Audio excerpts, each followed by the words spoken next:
Good morning, everybody. First of all, to the organizers, thank you for the opportunity to present this morning.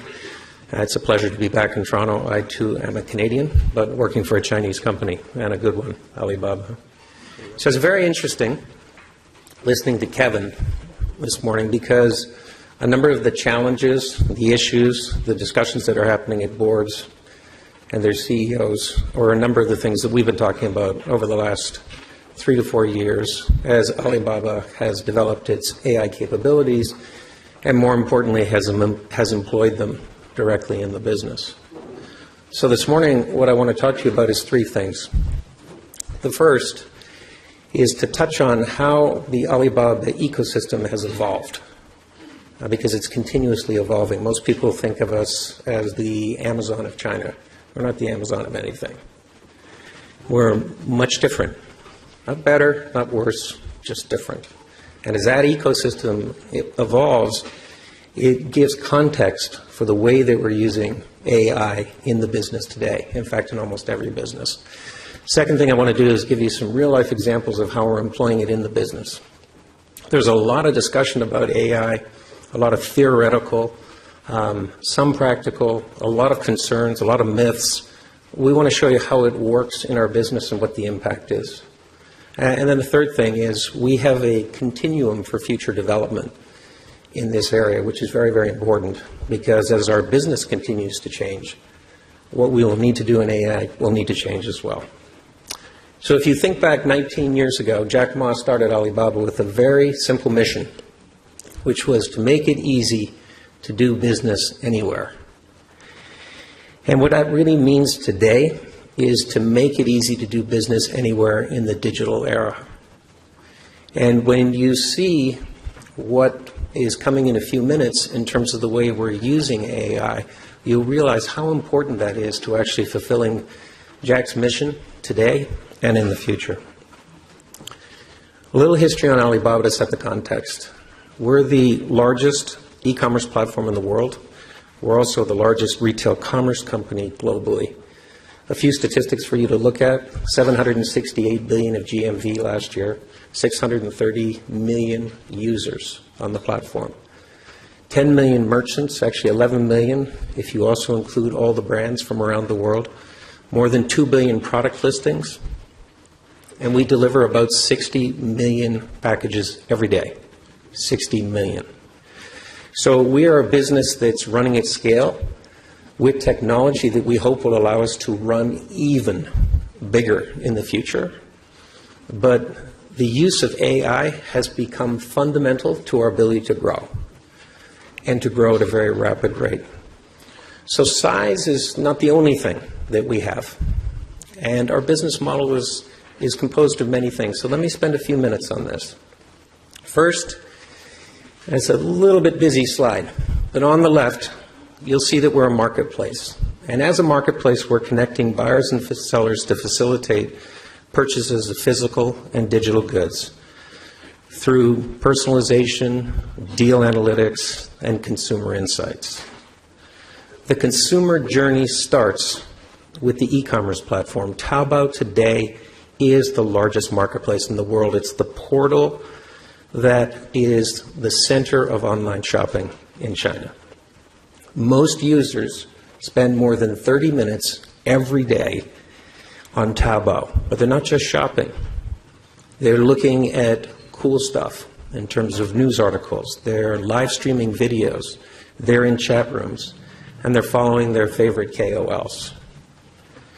But the journey doesn't end there, because we're constantly asking ourselves, what do we need to do to improve the experience of brands on our platform over the next several years, and how do we constantly elevate the quality that a consumer experiences on the platform in terms of what they can find, consumption upgrade, and improvements in their lifestyle. We're not about shopping. We're about lifestyle. So for the past few years, we spent a lot of time focused on something we call new retail. And new retail is the integration of online and offline. So when you think about it, it's the biggest part of the pie. Because in China, if online is 14%, that means 86% of the retail market is offline. And by integrating merchants' online and offline activities, we expose ourselves to a much bigger business opportunity, but a much bigger data set as well. We've also invested heavily in local services to offer consumers convenient and on-demand services in food delivery, maps, movie ticketing, travel, in-store purchases, all sorts of activities, because it makes it easier for consumers to be on one platform and get everything that they want. Finally, you'll see on the far right of that slide that we have a very large investment in digital media and entertainment, which is basically movies, books, music, TV shows, a lot of created content specific to the Chinese consumer. This rounds out the ecosystem of businesses that people expect to have access to without moving from one platform to another. Now, all of these businesses, if you look at the bottom of the slide, are basically supported by enormous backbone of services in payments, financial services, logistics, cloud computing, and online marketing and data. And each one of these enabling businesses is a huge business in their own right, but without them, we wouldn't be able to run the platform and the ecosystem the way it exists today. So at the core of the entire ecosystem is data, and data fuels AI. As you begin to understand our ecosystem and the way it's evolving, you start to appreciate both the integrated nature of the businesses, the amount of data that they're generating, and the scale and complexity of running these operations at the scale that we're doing.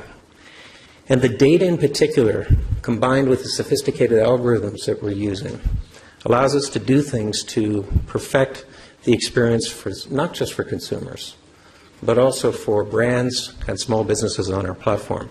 So what I'd like to do is give you a few examples of how we are tangibly using this in our business today. We had to pick from probably 30 or 40 examples. We tried to get the most interesting. In one or two of these, it's going to be a little difficult for the folks at the back to see, but I'm sure we can arrange for you to see this on another occasion. One of the best examples is what we do with personalization and how we use AI to power personalization for the shopping experience of consumers. So in this example, you see two users that have opened the Tmall app, and we see two completely different landing pages. Why is this? It's because in each case you have deep personalization of the app as it's opened based on that consumer's history on the platform. And that is provided by the AI that is driving that deep personalization. So the user on the left is interested in luxury. And that's why our Luxury Pavilion channel appears as the first icon on the top left. And this provides the user with a quick entry into that platform so they don't have to click 2, 3, 4 times to find what they're looking for. The user on the right, however, is someone who loves to experience the great products that they can find on Tmall Global. So the products that are displayed are the ones that they know are going to be most interesting to them. And we know that as well. These two users are seeing very different banner ads, and the banner ads are the things in the middle.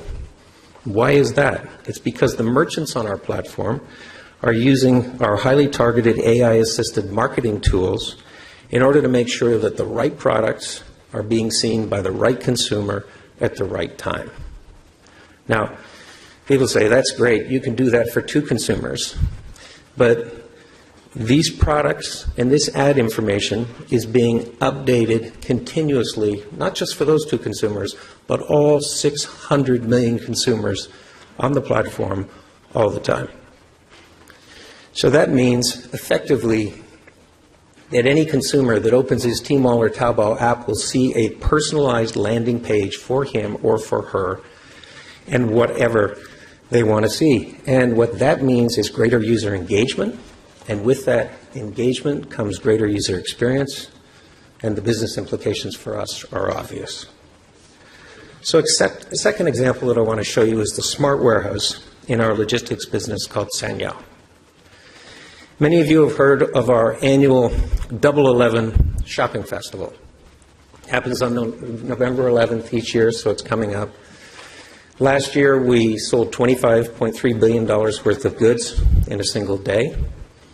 We delivered 812 million packages over the next 2 to 3 days. So the real question is, if we have a logistics workforce of 3,000 people, how do we deliver all of those packages? So have a look at this.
So it's easy to watch, as our colleagues in China refer to it as two robots dancing.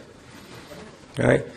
It's really complicated to get 500 robots in one automated warehouse to dance together. And the efficiencies, Kevin touched on this, the efficiencies to the business of being able to accomplish this are enormous, which is what allows us, because we don't have to do this every day. We're only delivering 60 million packages a day, but it allows us to deliver the 800 plus million packages when we have a really busy day once a year. The future, in terms of where we think we're going, is to something that's probably 200 to 300 million packages a day as the business expands globally. So the investment in these technologies, the use of AI, is absolutely critical for the future scaling of the business. We also are applying AI to help merchants, because the other side of what is becoming quickly a consumer experience is the merchant experience. And we're using it to help them forecast demand, prepare, replenish, and allocate inventory for optimal turnover, which is obviously critical to what's in the warehouse and what's not, determine the right products to offer, and choose the appropriate pricing strategies, thereby helping merchants upgrade their supply chain management. This is something that people, have thought about for years in terms of how do you do this, how do you make it most efficient, what should be in the dark store, what should be in the front store. AI is being enormously helpful in that regard. I'm going to show you another interesting example, but let me just talk to you about the way we use artificial intelligence for customer service. Each week at Alibaba, we receive billions of customer inquiries. Billions. So this would require a call center of millions of people. We don't have call centers. Over 95% of these general inquiries are handled by chatbots. So some of you may not be familiar with chatbots. You're about to see how they work in a second. But for our logistics business, because I want to scope this down to something very tangible, what does that mean? If we're delivering 60 million packages a day, these are packages that are being delivered to consumers. And in China, the driver is required to call the consumer to, first of all, check to see whether they're there, and secondly, to ensure that they'll be home and they're ready to receive the package that they ordered. And as you can imagine, should be the case almost anywhere in the world, often the phone doesn't get answered, the person's not home, the person is home but is busy and can't take the call. So our drivers, which are tasked with the responsibility of delivering packages, are actually wasting a huge amount of time on the telephone trying to figure out whether they can deliver the package. They got the right address, they know exactly where they're going, but they're running out of time. Run that. 您好，我是菜鸟语音助手。您有一个您好，您有一个上午送到文艺西路588号的中通快递，请问方便签收吗？您哪位？我是菜鸟语音助手，在快递员派送前跟您电话确认，上午送到文艺西路588号，您看方便吗？我上午不在家呢。那您方便留一个签收地址吗？我转告快递员为您安排。是什么东西啊？物流单上显示是文件，要么您留一个方便签收的地址，我转告快递员安排配送。那帮我放物业吧。那算了，还是给我放到门口吧。是送到门口是吗？喂，还在吗？给您放在门口可以吗？可以的。好的，我会将您的要求转达给快递员，请您注意查收，感谢您的接听。谢谢，再见。再见。 So, pretty impressive. Let me know when you get a call from an Amazon chatbot. Okay? Hopefully it'll be in English. Now, here's the good news. Here's the good news. This saves us 160,000 hours, human hours, each day. Each day.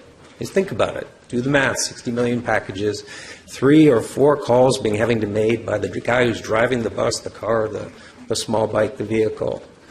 Total waste. So not only do you optimize and increase the efficiency in the delivery process, but it's also a better consumer experience.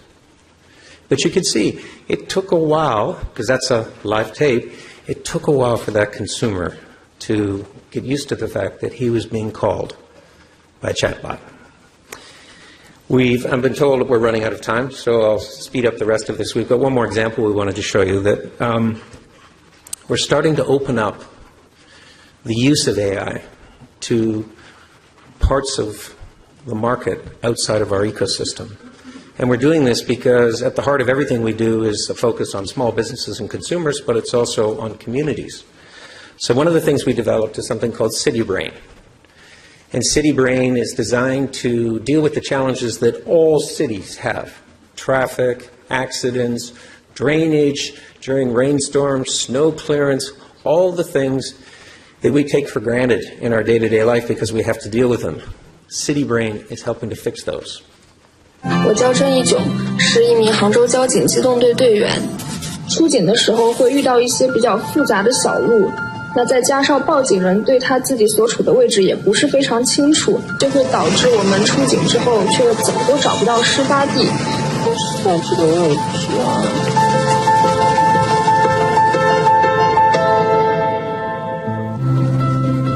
现在城市大脑可以通过视频分析，在第一时间发现情况，甚至还能分辨出是追尾、违停各种不同类型的交通事件。有心理调查的大脑报警，有起事故，请尽管出警。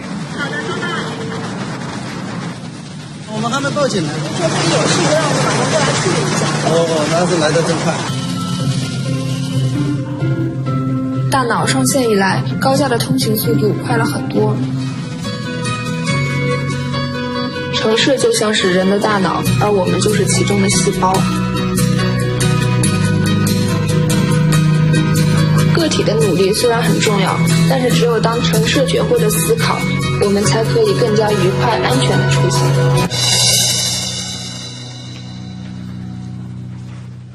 So listen, in addition to City Brain, we're working on developing medical brain, industrial brain, environmental brain, aviation brain, because these are all areas that can benefit from the same AI technologies.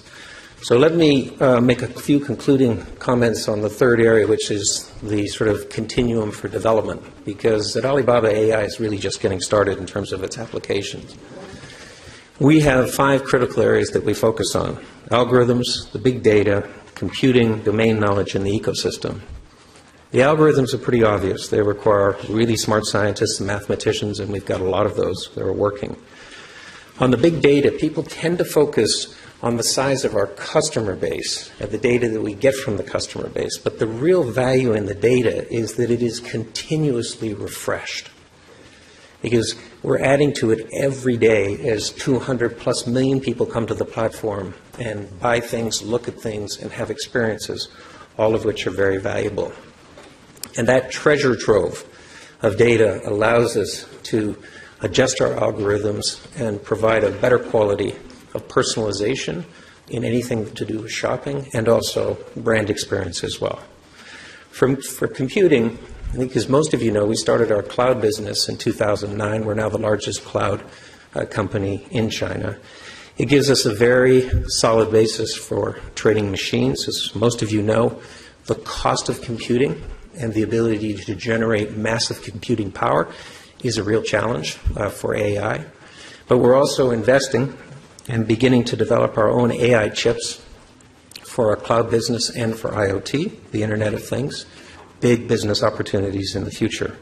And eventually what we want to do is we want to be able to take that computing power and we want to lower the cost of the application of AI so millions of the 10 million small businesses that are on our platform can also benefit from AI.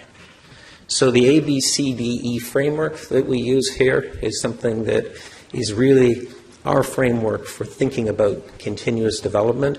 Cannot afford to be weak in any of those 5 areas, and they need to be brought along together.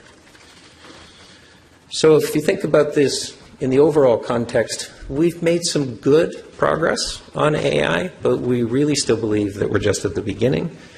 Our initial focus, as you saw, has been on e-commerce to help brands and small businesses, but also the 600 million consumers on our platform. We think there are many AI applications beyond commerce and beyond our ecosystem in the future that we want to provide the technology for. And our ability to increase computing power, advance in chip technology, and lower the cost of AI applications is really our long-term focus, because we know it will drive new disruptive technologies that will improve the everyday lives and benefit small businesses and narrow the technology gap. So thank you very much for listening, and apologies for running over.